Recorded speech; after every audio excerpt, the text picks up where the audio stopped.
In marketing terms, here is a crucial question. Where is the line between brand building and building brands for good? Alan Ambor is the executive chairman and founder of the famous Spur Corporation and joins us today. Before we talk about that, you're the executive chairman of one of South Africa's best known brands. Why would marketing and marketing strategy sit in your office?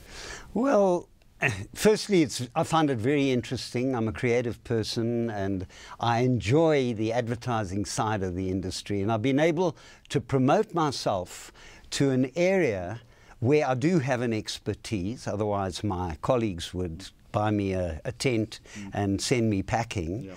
And because it really is a very important aspect of the company, it's the out-of-house communication with your customer. The in-house communication, I must stress, is much more important.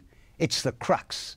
But the out-of-house communication, to get people to connect with your brand emotionally, to get them to want to come and visit with you and find out what you're about or come back again, is very, very significant part of the industry. It's interesting because far too few people who are in senior positions in organizations pay enough attention to marketing. Yeah, you have a very different view. They're worried about money. I say, look here, you can really get very competent people to deal with the financial side who enjoy it.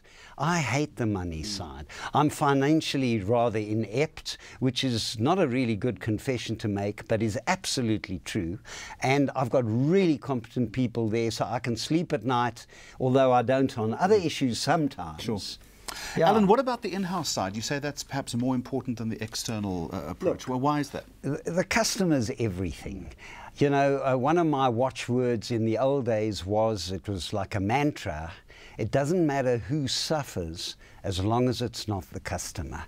And if you look after the person who visits you, give them a good meal, in nice surroundings, in a pleasant, happy manner, then you'll get them back. And if you don't look after them in the stores, well, you deserve what you get. Let's talk a little bit about marketing and technology now. That has become so important, the understanding of data. You make this claim in the period December 2014 to the 30th of January 2015. For the first time, your Mobi site received more visits than the website. What does that say about the direction in which customer engagement is moving? Well, it's a huge swing. You know, with the smartphones, people are working a lot more with their phones. We had family cards, little credit card size jobby that you kept in your wallet. Now you do it on your smartphone. You can go onto our app and you can get your number, which will credit you with a certain percentage of your bill, and after a certain number of rands have been spent, you get a voucher and you can go back and claim your voucher.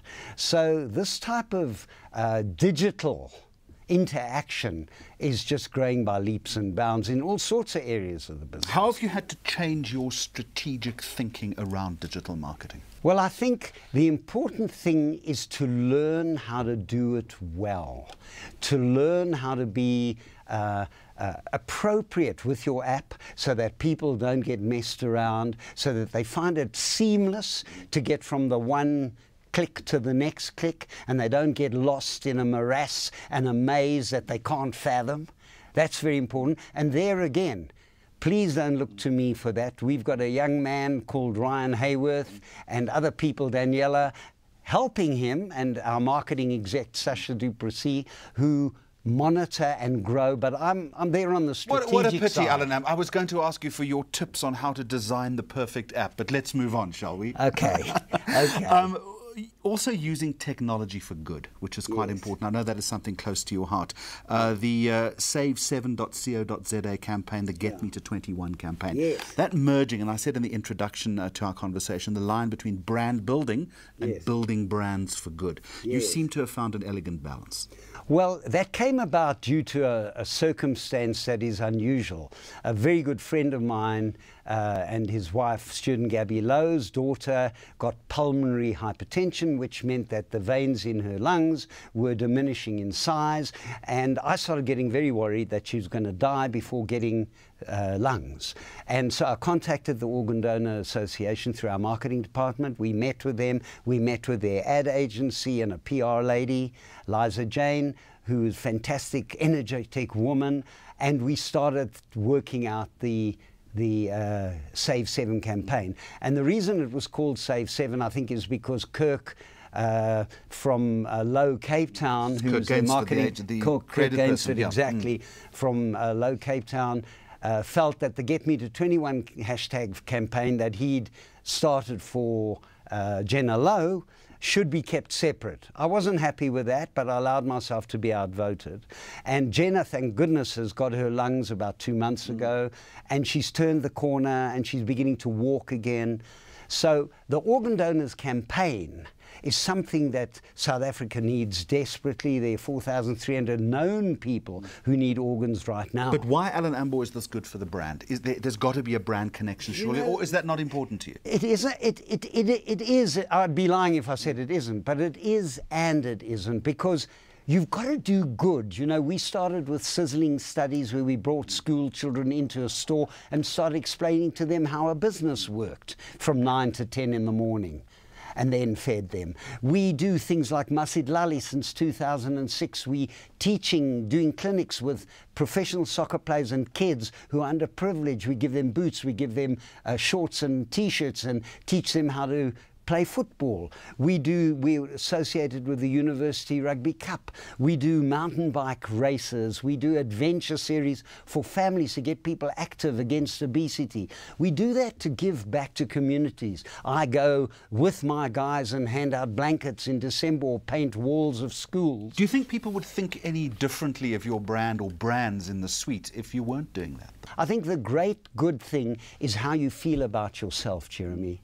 If you're doing something that makes you feel you're giving back, and we're not doing it against our will, we're doing it because we have the means, financial and otherwise, labour, people committed to give something to our community. I want to move on to a couple of other things, sure, Alan Ambor, if we can. I want to talk about the power of the payoff line, if we can. Panarottis, yes.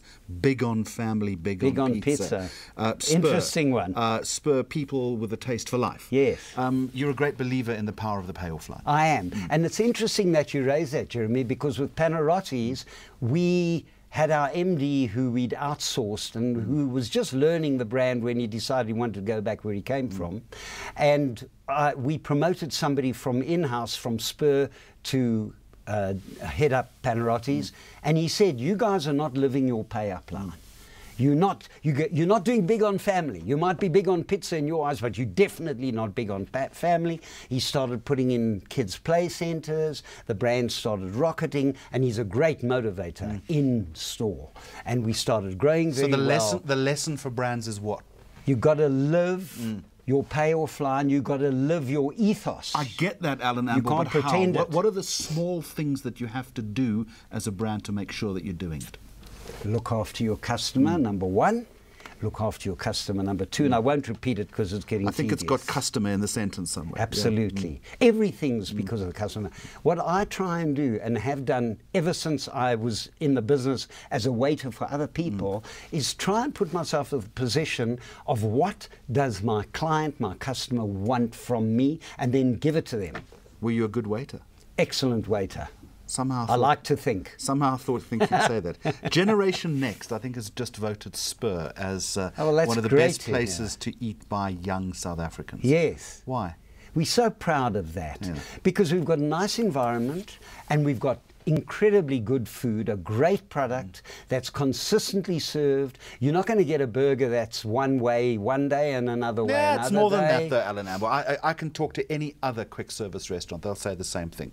No, it's but about defining. in any other, it might not always be true. But it's defining the experience, surely. Yes, it's the entire experience. What's the brand experience, and how do you amplify that brand experience? Experience is being allowed to come into a space and be yourself, to enjoy yourself, where you don't have to sit rigidly and behave in a certain way. If you want to hop over the booth, as long as you haven't got high-heeled stilettos on and go to the loo, we won't necessarily encourage it, but hey, nobody's going to come to you and say, what are you doing? As long as you behave within certain modicum and enjoy yourself. Unless, of course, it's a 50 Shades of Grey theme birthday party, then stilettos No, are we fine. don't do that, you see. I don't know where that comes from, Jeremy. You are outrageous in that one, I'm afraid. Finally, a broader view, Alan Ambor, on the future of the quick service food industry. Let me suggest to you that it's competitive, it's fragmented these days, more international players coming in. Yes. Price is always an issue for cash-strapped families. The challenge, I would imagine, for anyone operating in your space is to demonstrate value. Yes. How are you doing that? I think we're doing that by giving real value, by giving specials, which we promote digitally, by the way. So if you're into Spur, you'll get our little messages coming to you. Yeah. Exactly. That goes that circle. Keeping your product good and innovating, coming up with new ideas, new sources, new tastes, new products. We're just coming up with a new double-breasted, for want of a better word at this stage, we haven't got the name yet, chicken breast product that we believe has got good legs to it, if you'll forgive the pun, being only breasts. And that's what you've got to do. You've got to freshen your decor. You've got to come up, as I said, with new sources and flair. There's got to be flair in innovation. And we're a youngish brand. We're only 47 years old. So there you go. I'd say that's what it's about. Looking after the customer, letting our waitrons express themselves. Be friendly, be a little bit outrageous, be snazzy and a little bit off the wall. We like that. We encourage that. Alan Ambor, Executive Chairman, Founder of the Spur Corporation. It's been a pleasure talking to you. Thanks, Jeremy. Kind of you.